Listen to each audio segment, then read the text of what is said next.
So quick to conflate other with enemy, how will we find our common humanity? It's never too late to make an earnest and tender start. May we remove from our pockets the stones we intend to throw and cement them together to build a home that welcomes all. May we repent of our indifference and move into genuine encounter. Instead of drawing battle lines, may we draw up chairs to a communal table where we can feast in the knowledge of our shared dignity. May God grant us a vision to see in every human being a sacred mystery. And may we love each mystery not abstractly, but concretely. Just as Thomas touched the wounds of Jesus, may we be unafraid to touch the wounds of our suffering neighbor. May we lay down our arms and offer out our outstretched hands until there is no more them, but only us. Until we are, all at last, sisters and brothers together. Amen. Amen. Well, General Bramlett, this is a real delight to have you with us today. And if I were to give a really proper introduction, it would probably take up 20 minutes. So I'm just going to give a brief summary of our speaker today. So General Bramlett retired from the US Army on the 31st of October, 1998.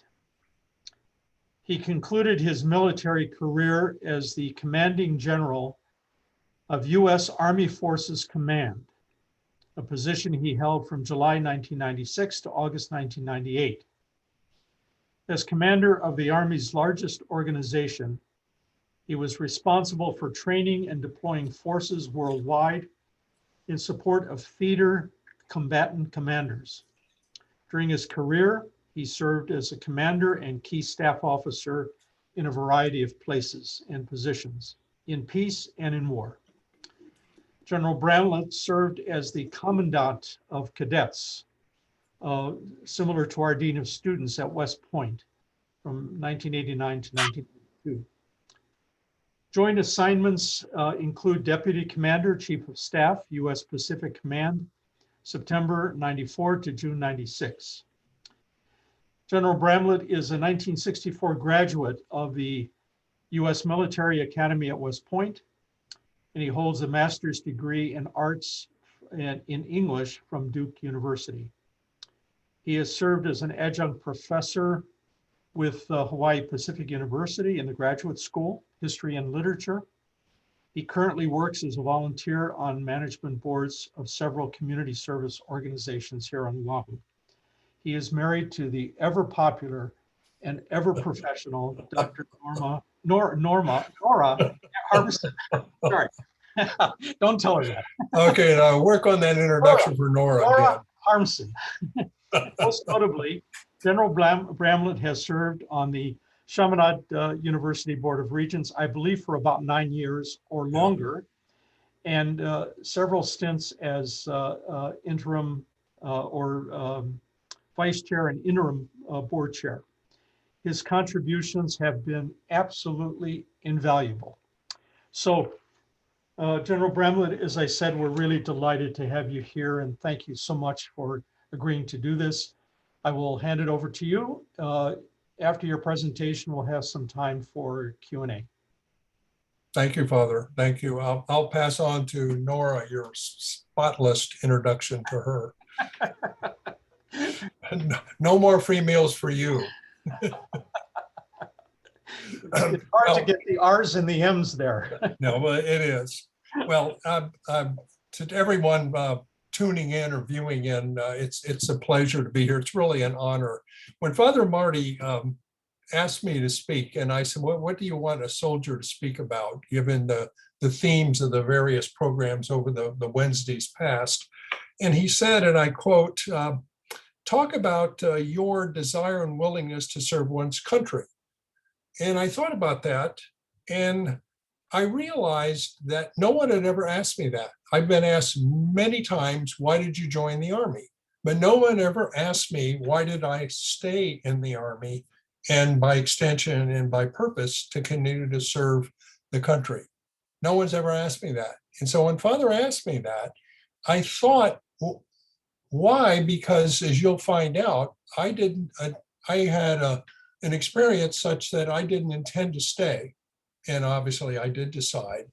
But I thought about that, and what I will talk to you about, because Father also, his guidance was be personal and talk from the heart. So I'm not going to talk in generalities about inspiration writ large. I'll talk about specifics. And I'd like to talk about 5 vignettes from my life that answers that question, why I decided to serve and why I continue to serve. And I will count on you to derive the generalities from what I say. I may wrap up and say what I think I've said, but I'll leave it up to you because I'm going to do work in the specifics. So if I can work through this rehearsal, let me go to the screen and share. Did that work? Are you seeing my screen? Very good, General Bramlett. We got it. Okay. I need some reassurance here. Okay, answering the call to serve. For those of you that are watching the clock, I'm going to talk about, as I said, 5 vignettes. I'd like to talk about why I chose to serve, why I decided to continue to serve, and then 3 incidents from my life, my soldier life, that were affirmations that I had made the right choice, and this is where I belong. And when we finish, then we'll, any questions you have about what I've discussed or anything else you'd like to ask me, I'll answer the best of my ability. I'm going to use these PowerPoints because my wife said to use them to keep me on task, and presumably to keep you more interested than me droning on. Some of the comments on these charts, if you will, may be a little cryptic, but it's my challenge as I talk through to answer and explain what these comments mean. My decision. Okay, I can't advance it.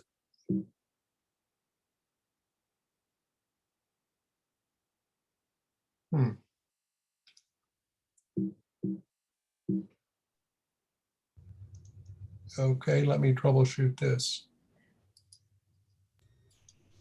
Okay, we'll do it this way. What does a 9-year-old do on Perdido Bay? Perdido Bay is where we lived. My dad was a sailor. He was a parachute rigger. He was stationed in Pensacola Naval Air Station. We lived at Perdido Bay. That's a picture of me when I was 9 years old. In case you doubt that it was 1950, take a look at the car in the background. What does a 9-year-old do? On the bay, he learns to cast a cast net for mullet. That's an art form. It's not nearly as easy as you think it is. Now, I lived there full time, but my best friend, Gene, would come out in the summer. His parents were well off, were comfortable enough to have a summer home on the bay. And during the winter, they went back into Pensacola. So when he was out there, he and I were inseparable. He had a big brother who was an Army lieutenant, Bill White, Lieutenant Bill White. And he became the big brother I never had. I was the oldest of 3 children, but Gene's big brother was my big brother. He taught us how to cast. Here was this 23, 24-year-old with a lot of things he wanted to do, but regardless, he always had time on leave or whenever he could get by to see the family to spend time with Gene and me. I absolutely adored him. However, 1950 was also the beginning of the Korean War. And war did come to me, and that's a school days picture of me. My wife likes it because she says that's when I had hair. But in any case, we did move to town, and frankly, that picture is our townhouse. It was actually a housing area.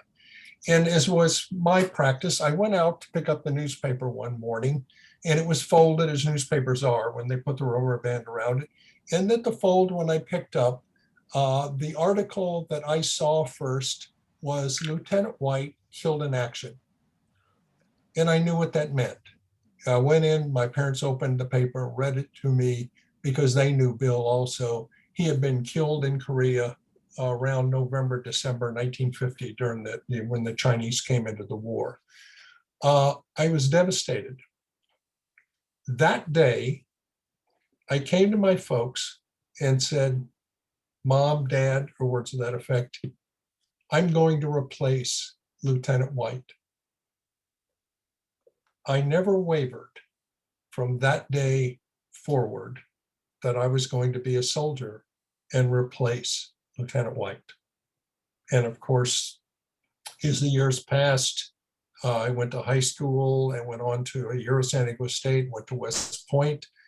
And upon commissioning, I remember thinking of Bill White every minute of the commissioning ceremony because I had replaced Lieutenant White. I could never replace him to his family and friends, but to my commitment as a 9-year-old kid, I had gotten there. Now, the circle complete wasn't upon my commission. Later in my career, not years later, I had an opportunity to go to become an instructor in the Florida Ranger Camp, which is located at Eglin Air Force Base near Fort Walton Beach, Florida, which is 45 minutes from Pensacola. While there, I located the address for Bill White's parents. I put on my dress uniform, I put on my black beret as a Ranger instructor, and drove over to Pensacola, found the house, knocked on the door. Bill's father had passed away, but Gunny, her nickname was Gunny White, Mrs. White was there. And I know she wondered, what is a captain, Army captain, doing here? I reminded her who I was and told her, I have done my best to replace your son, Bill, who had such an impact on me. And that was a circle complete for me. And of course, they were puzzled and then overjoyed to hear my story and realize that their son, who had been killed in 1950, was so influential to me, and his memory was so profound in my experience. That was how I started. Now, I've been asked several times over the years, when did I join the Army? Why did I want to do it? And I've told this story. Now, serving one's country, a 9-year-old kid can't figure that out. But over the years, between 9 and 23, when I was commissioned, I have begun to figure out that I was going to serve my country. Now, the next point, inflection point for me, was my decision to stay. The quote there is a quote as I remember it to myself. I've had enough time to leave, but before I go, I wanted to be a Ranger instructor. There are a lot of reasons why. I had gone through the course, and I always wanted to go back there and be an instructor in the swamps, in the Florida phase or the swamp phase. As you can see from the photos, those are from the Florida Ranger Camp. We spent more time in this sort of terrain than that sort of terrain, but you get the idea. It's jungle training, basically. What had happened on my first tour in Vietnam, just prior to this assignment, I lost my company commander. He was killed in action. Actually, he was mortally wounded and technically died of wounds. I talked to him. I had come out of the field to come home after my year. And the next day, or 2 days after I was back in base camp, there was a big firefight and he was wounded. We didn't think mortally wounded. In fact, I talked to him at the helipad when the medevac helicopter brought him in. I admired him greatly. We had become good friends for lots of reasons. And he died in surgery because the bullet had deflected off his shoulder and gone through his heart. And a lot of things, but I think that affected me probably more than anything else. So when I came home, I decided maybe there's something else I should do.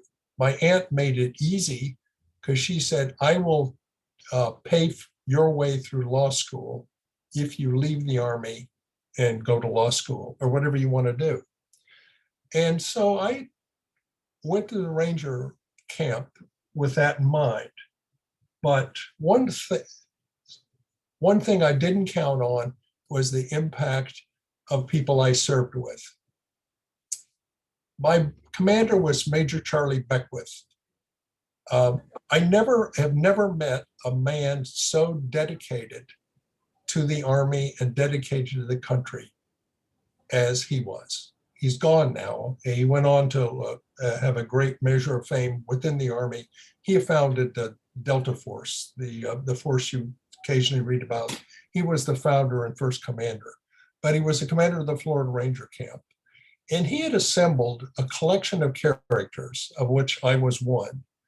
But believe me, we were from all walks of life. We were all lieutenants or captains. Most of us were combat veterans, but we had different backgrounds, different orientations. But one thing we did was we were dedicated to preparing Ranger students for their soon-to-be tour in Vietnam. And that dedication of all these people with disparate backgrounds, one of whom is talking to Charlie. Here's a picture from Vietnam where the three of us served together again. This is Charlie. If you can see is my cursor showing to you? Anybody?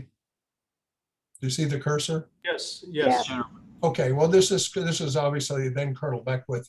This is Captain Jim Daly, one of the great influences in my life. He was an instructor in Florida, completely different background, a two-sport, five-star athlete out of Indiana, played basketball in the state championships, was a full ride to Western Kentucky, their quarterback for 3 years, a gifted athlete, and an even better officer and human being. People like Jim Daly, and him particularly, had a profound effect on me. I thought, what is it, this organization that can unify all of us for one purpose, to train Rangers under Charlie Beckwith? And as I said, I like these guys. And that was the pivotal moment, a period in my life. And I decided to stay because frankly, I like these guys.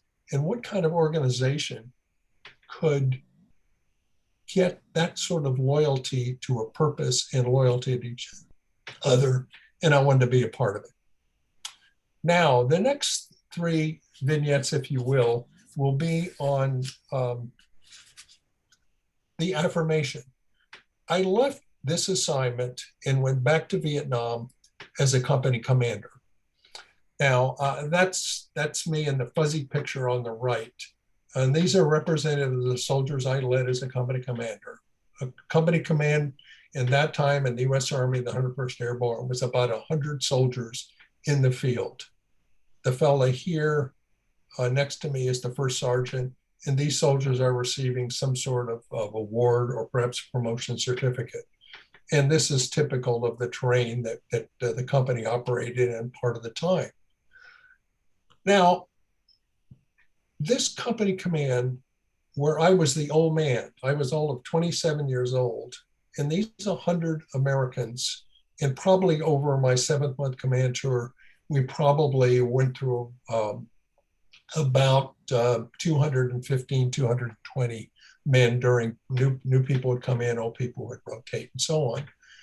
And here are some comments that made me love the soldiers. Let me start with the one at the top. Sir, I don't want to go.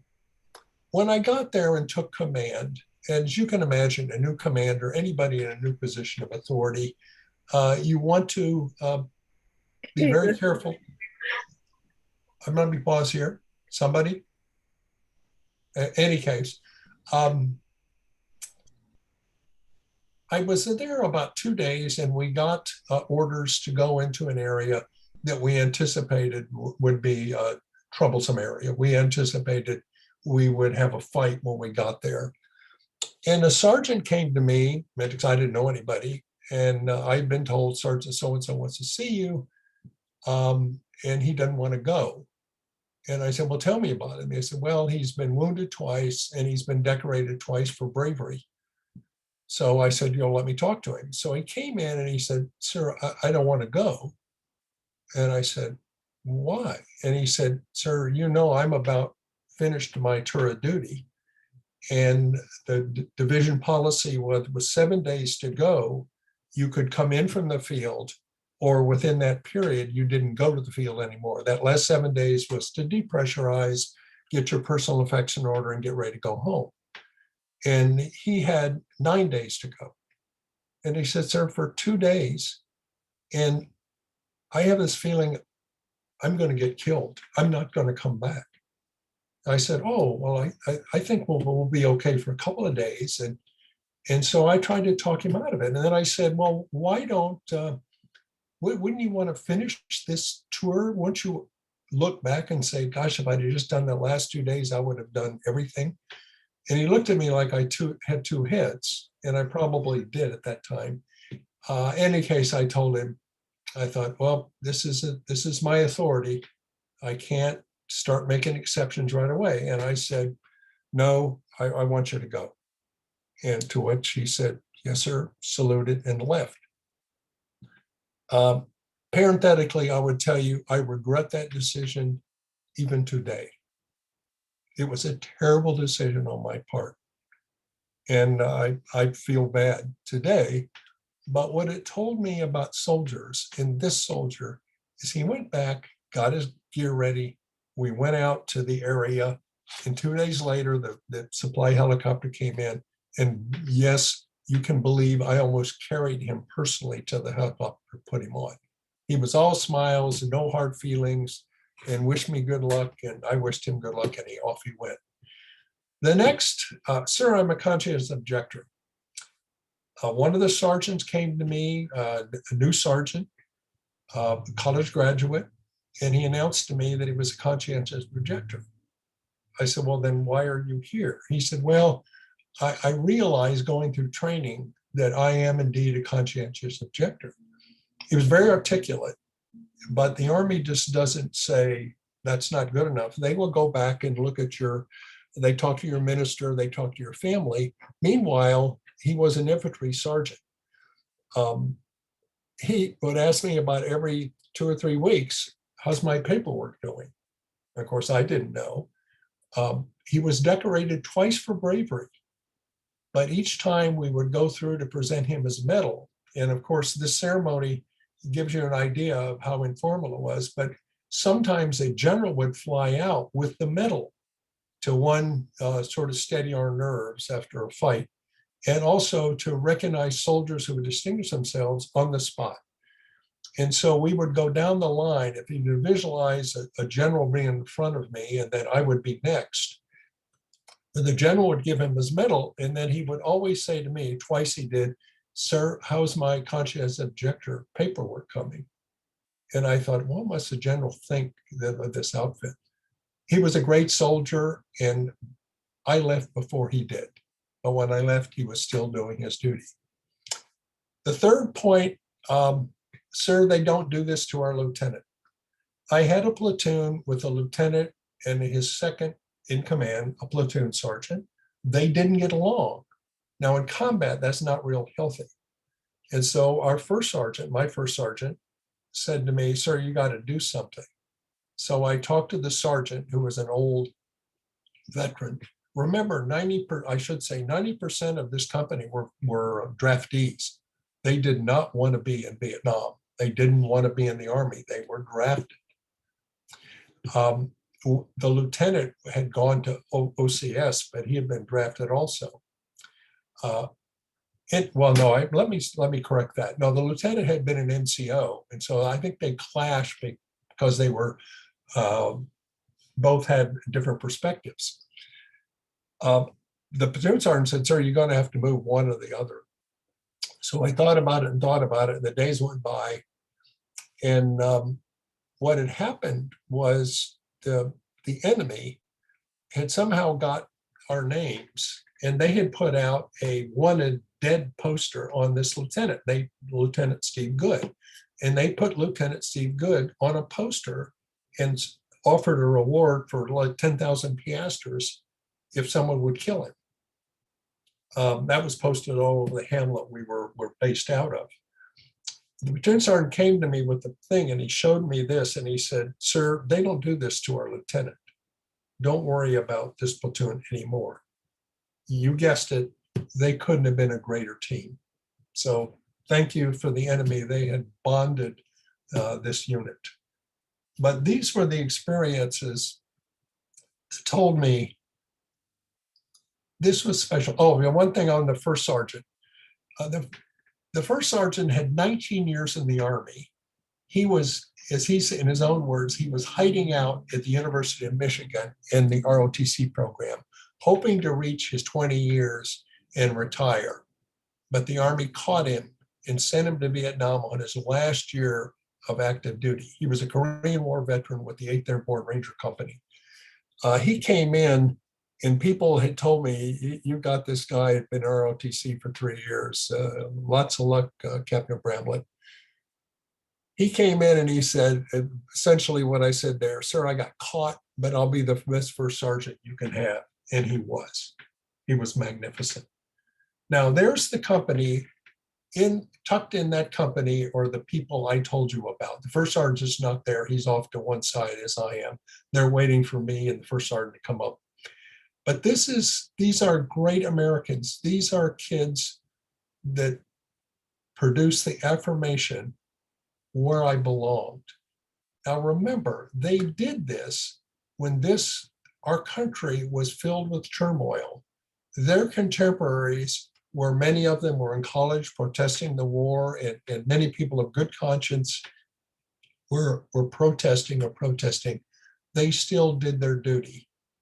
And leading them was the pinnacle of what I did in the Army.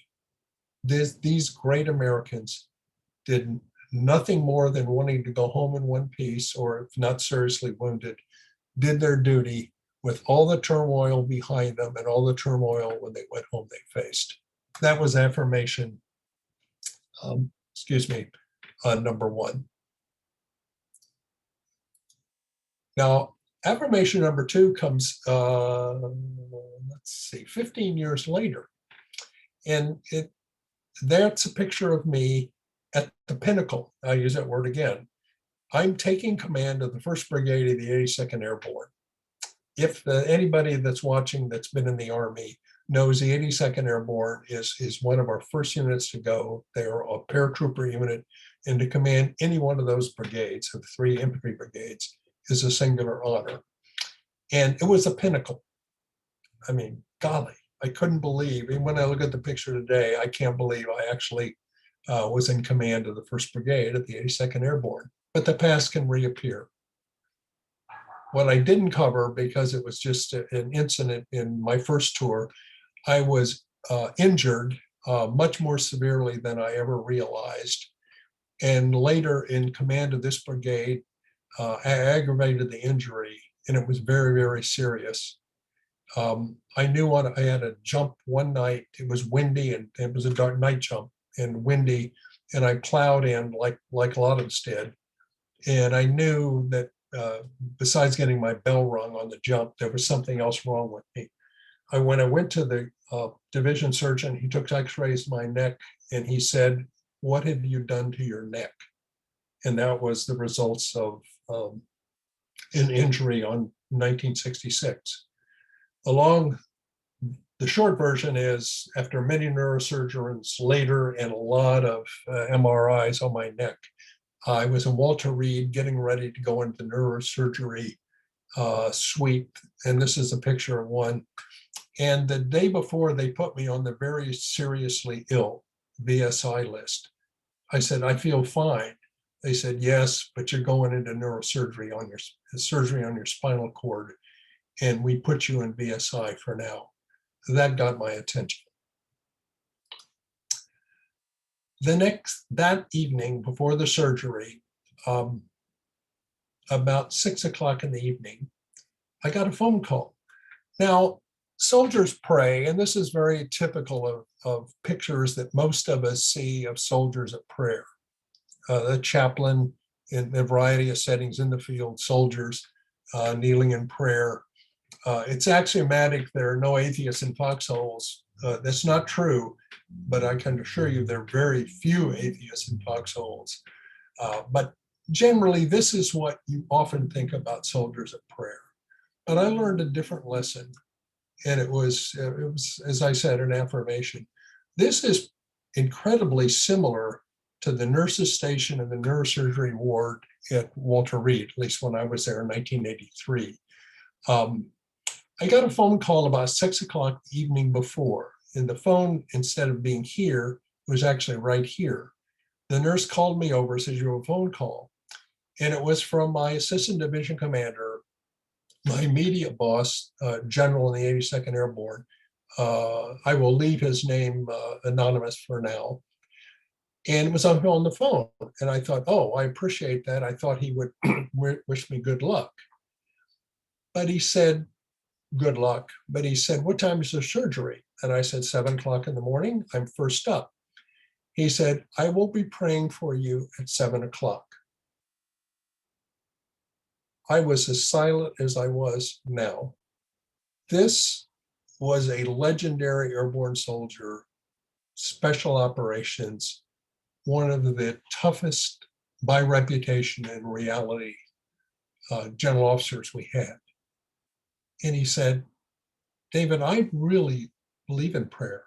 My mother taught me prayer. I prayed for my mother when she had surgery, and I will be praying for you at 7 o'clock in the morning. Now, what kind of organization is this that when you get a call like this, and again, I put that no doubts in my decision, but that was an affirmation from an entirely different quarter that I would have never thought, that my general was praying for me at Fort Bragg when I was about to go under the knife in Walter Reed. And then lastly, from the third affirmation, and this was 1988. There I am, a young brigadier. The surgery was successful. I went on in my career and got promoted. What do generals do? They probably talk a lot, so I thought it was appropriate to show a picture of me talking. But generals see and be seen. They see what's going on in training, what's going on with the equipment, with the state of readiness, and they report and make changes and make decisions. But sometimes it's dark and you don't always see well, you don't always be seen well, but you get lucky in remarkable ways. I certainly did. I was on an exercise, by the way, that was here on the 25th. The Kahukus are downslope on the western side of the Kuku training areas. It's really rugged, difficult terrain. It's very jungly. You know where the Kukus are. 2 a.m. at night, there was a unit on a march patrol to make a daylight attack.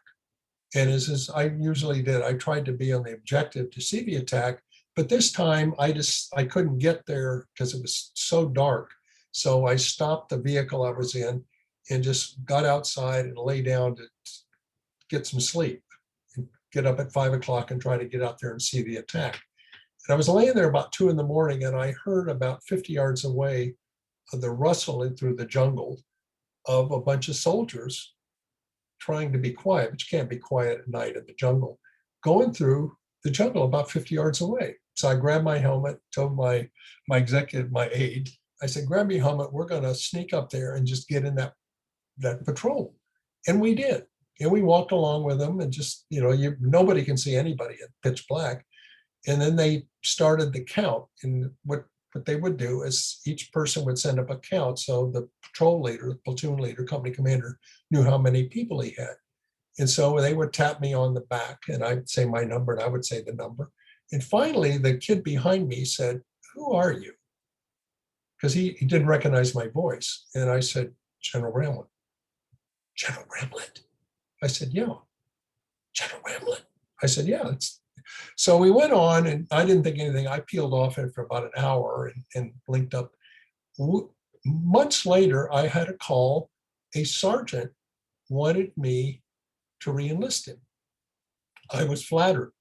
Sergeant came up with his family, with his chain of command, and he said, and there's a picture of a reenlistment ceremony. That's not me, but you get the idea.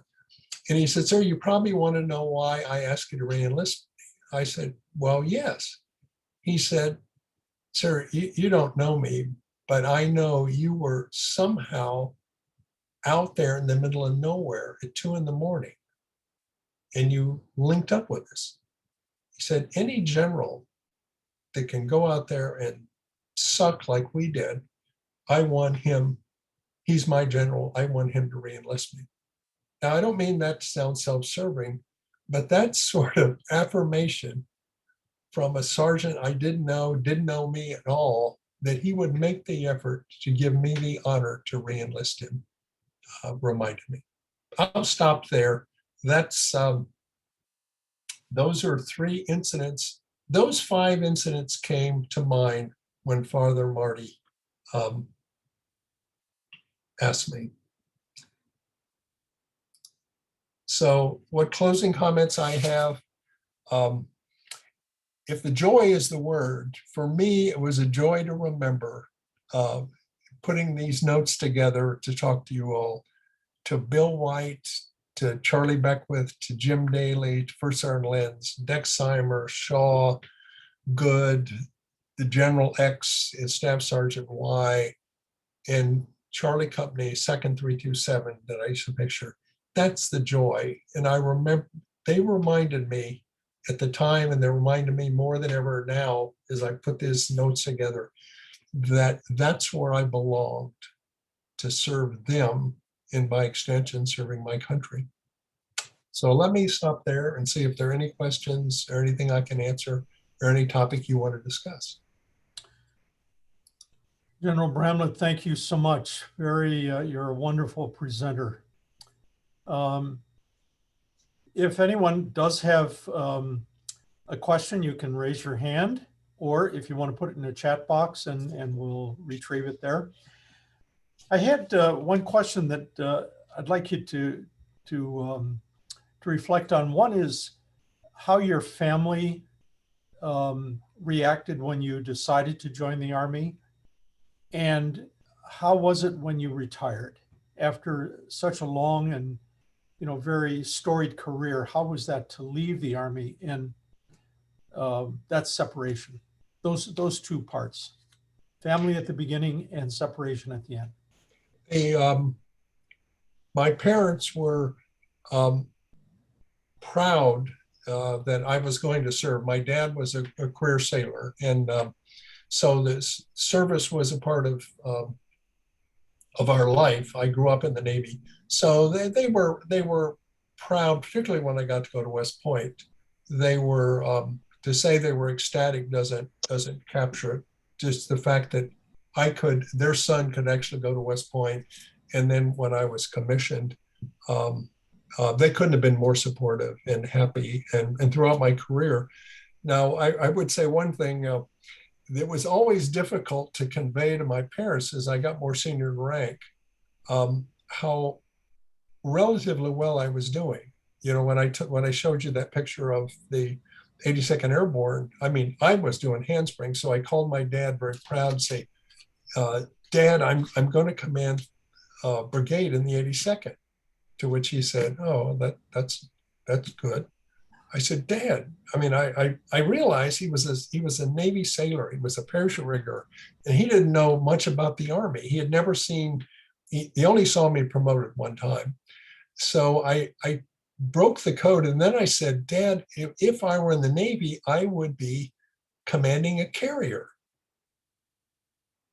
And his silence told me he could never visualize his son being the skipper of a carrier.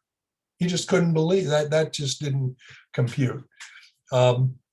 Because I like talking to my dad. Later in life, when I was at Pacific Command, I was the deputy. I was a 3-star general. I mean, I thought I was doing well. My dad he came out to see me, and he and my mom. It was my last visit with my parents. And I took him up to the headquarters and went to the office, and he I showed him, they had the picture, my picture was outside the office. And I showed him, hey, Dad, here's my picture. Here's the office. And I walked around, met him, and I had aides and I had secretaries and interesting. And so I took him down to see the Admiral's area because Admiral Mackey had said, come on down, let your dad, he's an old salt on the meat, come and see the headquarters or see the head shed. So we went by and all the pictures of all the past Pacific Command commanders are on the wall. And at the very end, the first one was Admiral Nimitz, the first commander. And so, I mean, my goodness, my father is as if he had seen God. He got in front of the picture of Nimitz because Dad was a career sailor in World War II. He was 3 years at sea, and Nimitz was the next thing to God. And he looked at Nimitz, and then looked down the hall to my picture, and he looked back at Nimitz. He looked down the hall at my picture, and I knew he knew that I was doing fine. He went home and told my mom, he said, Janie, David's picture's on the wall with Admiral Nimitz. So I knew I'd arrived. When I left, my late wife, Judy, she had been through so much. She was happy. I mean, we were fortunate beyond belief. My family was very happy to go on to the next phase of our life.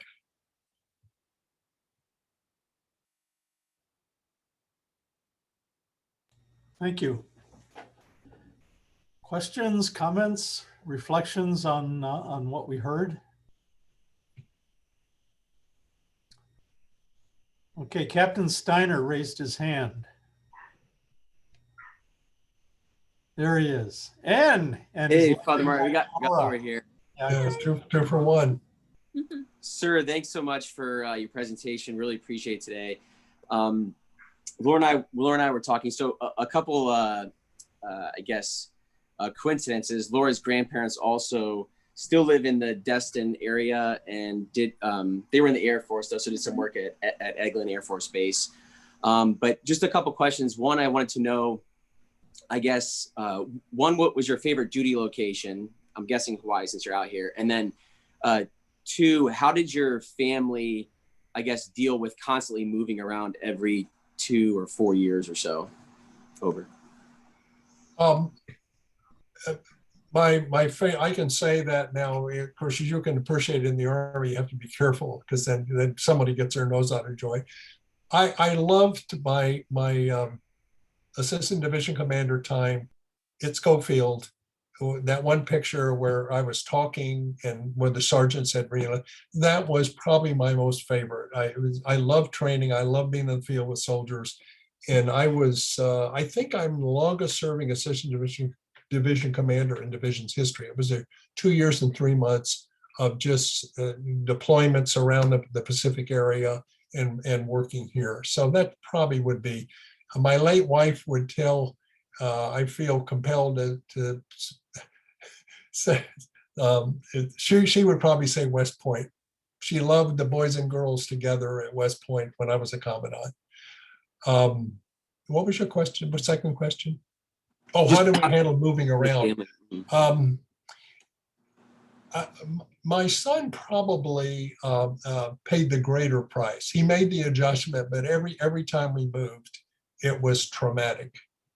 Because he had to leave his friends and he had to start over again. And so my wife, Judy, at the time, she was a service child. She'd grown up moving constantly because her dad moved constantly. So she just took it in stride. So I think it was tough I would tell you that for my own family moving to expand it, it's tough. I could make the adjustment because I was a high school athlete, so I could always play sports. My sister was a survivor. My kid brother never could adjust. He never finished high school. And I would just candidly tell you, it was strict, the moving and the separation when my dad would go to sea. It took a terrible toll on him. I have told families that each child is different. Fortunately, Robert made the adjustment, but it was difficult. Thank you, sir. Lou, what has been your favorite duty assignment so far? So far, Father Marty, I have to say 4th chapter, but I haven't had as many duty stations. Yes, I do want to say one thing. I do agree with General Bramlett. One thing that the Army always talks about from the private all the way to the general is they always say that the key component to the organization is the people, and so you thrive on your fellow men and women that you serve with to your left and right, and you look out for them, you help them because everybody's in this together, and we all have that common belief. So I do agree with that. So that's Army wide, whether you're in Hawaii or whether you're in Afghanistan. Okay, thanks for that, Lou. Alex Perez has a question. If he unmutes himself. Okay. Thanks, Father Marty. Hi, sir. I'm sorry, I came kind of late, so I missed your introduction. And I have 2 questions. The first one was, were you in the infantry when you were in the Army? Where was I stationed? Oh, were you in the infantry? Like, Yes, I was. I was an infantry officer. Yes. Oh, that's pretty cool. My brother also was. He wasn't an officer, but he was in the infantry not too long ago. Yeah, good for him. Yeah, he said he misses the soldiers. He said he didn't miss the work, but he misses being with the soldiers. And my second question was, how was your transition from Army life to civilian life? Because, you know, with 20 whole years living under the standards of the Army, it's very different to, you know, someone who's not in the Army. So yeah, I was wondering what your transition was like. Alex, that's really, really a great question. I was in the Army 35 years, so that's all I knew. And more than one person told me, Bramlett, you need to make some adjustments. As I bought a home on the North Shore, as I was standing looking at the home, I'd been here about 2 months, and my son, who, by the way, was a student at Chaminade University at the time, came out there and he said, "Dad, you have to understand, you're in the civilian world now. It's not like the Army." And I assured him that I didn't fall off the turnip truck yesterday. I thought I could make the adjustment. But we did make the adjustment. You're right, there's less structure, but I kind of liked less structure initially. And Alex, because we were so fortunate to reach the rank that I was able to reach, we had, my late wife and I had decided that we would work to be a part of our community, and we would dedicate our years to community service. And so we didn't have the pressures of a job and making an adjustment in the sense that many people did. Because when you're a community volunteer for no matter how many activities, when you don't feel like doing something, you just don't do it. So it was some adjustments. I realized that when we lived on post, there were certain rules. Everybody, 10 o'clock came, everybody was quiet. And I learned that in the civilian world at 10 o'clock, not everyone's quiet. Some houses have parties, some people go on. I mean, these are small things, but you notice them right away and you just make the adjustment. But it's a great question. Thank you. General Bramlett, you told me, if I remember correctly, that you and your late wife would also do some missionary work. Could you say something about that? Yes. As I was dragging my wife through a lot of assignments, after I had my surgery at Walter Reed, and it was very traumatic for her and for my son. About 6 months after that, she said, "When we finish the Army, could we give a year to the church?" My wife was a devout Roman Catholic. And I said, "Of course, honey, my goodness, I've drug you through all this by all means." And so the check came to be cashed. 3 years after we retired, we went to the Marshall Islands as teaching missionaries for the order there. It was a Monsignor, but he had the status of a bishop of the Marshall Islands, they needed teachers for the high school on in the island, in the atoll of Kwajalein, on the little islet of Gujigu.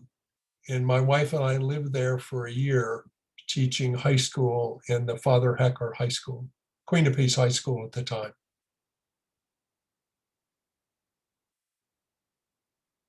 Thanks, General Bramlett. I believe Tom Bunning has a question. Tom? Thanks, Father Marty. Well, General, thank you very much for your presentation. The Army has changed, and the armed forces have changed dramatically from when you entered, and I had the chance to enter in the late 70s.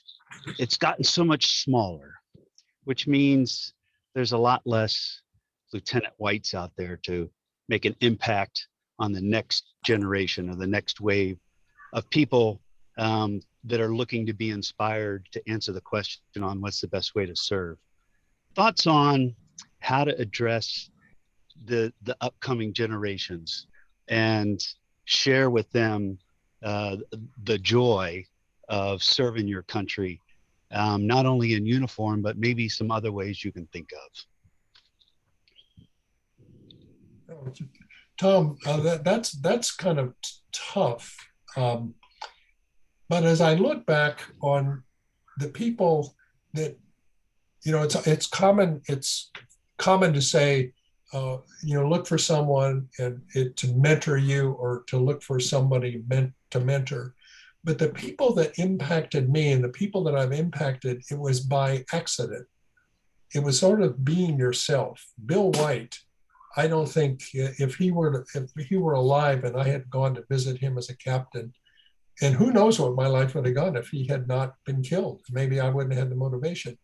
But I think of people just being themselves, that I watch them, and I'm a people watcher.